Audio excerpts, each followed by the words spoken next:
Hello and welcome. This is Kevin, also known as AWOL, and it's time for the August review. We managed to do what, 1, 2, 3, 4, 5, 6, 7, 8, 9, 10. You'd have thought I'd counted that up beforehand. We have 10 bracelets here.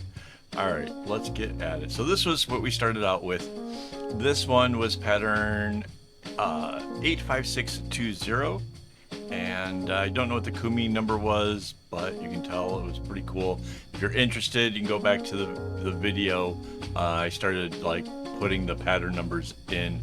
We started using patterns. Mandy used to just kind of make whatever pattern kind of she felt like, and then yeah, it just now we're trying something different. So that way, if you guys see one that you like, you can do it as well. So really pretty.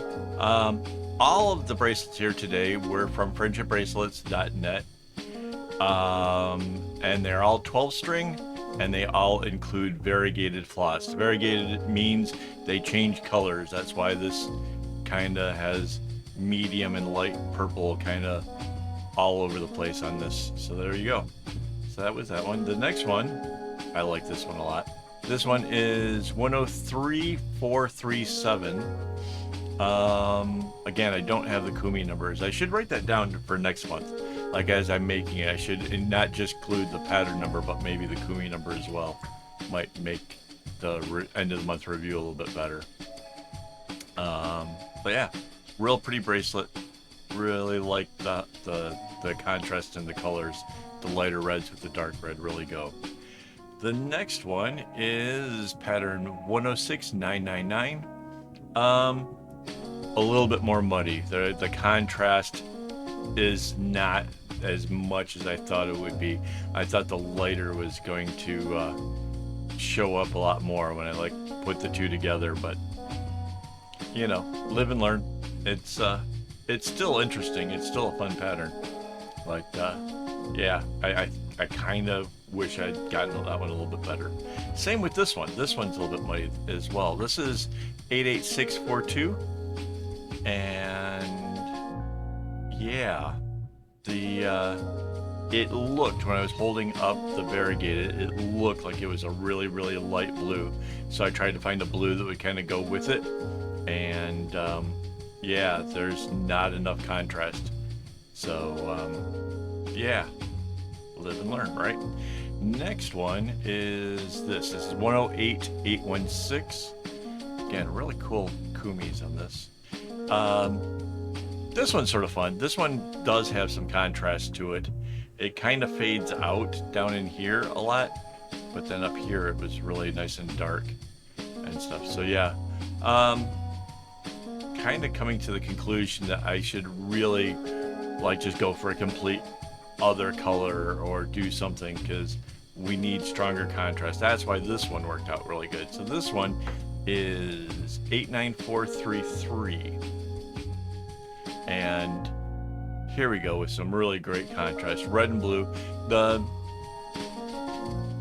don't know if maybe I should have used a brighter red to maybe add to that, but I don't know. I think it turned out really cool. It's a fun look. It's an interesting bracelet. So that was cool. All right, next one. This one was 98600. This one had that kind of a dragon scale kind of vibe to it, which was pretty cool. But again, I'm not sure I got enough contrast in the colors. So I don't know. It's interesting, but I feel like I could have maybe done a little bit better. This one is my favorite bracelet of the month. This is pattern 109315, and definitely got the contrast right on this one. That really pops. It's a really interesting pattern because of the way it's so elongated. There's very little repetitiveness to it, just a little bit in here. But yeah, that one turned out really, really super cool. And then this one is pattern 89436, and it's a purple with a reddish color, but the purple is really light and the light part of the pink is really light, but it does give a cool contrast, especially when the light catches it just right. So that one is kind of pretty interesting. It's it's fun the way it turned out. I kind of like it. It's kind of marbly effect. That's pretty cool. And then the last one was 105408. I thought because these were grays, if I put a white with it, we would get a great amount of contrast, but it got kind of blurred lines with it. Can't really tell where the white is unless you use, I have like a black light flashlight, like the UV ray stuff, then it really pops. That's pretty crazy, but other than that, it's just kind of an interesting gray look to it. So that was it for the month. I definitely had some fun with this. I definitely have some ideas about what to do next month because I'm still trying to go through this sampler pack of mine and get rid of all of this variegated floss and be able to show you guys what I can create with it. And so I think there's going to be more contrasts. I think we're going to find some more interesting patterns to try, and it should be a lot of fun. So thank you guys for watching, and as always, don't get your strings in a bunch.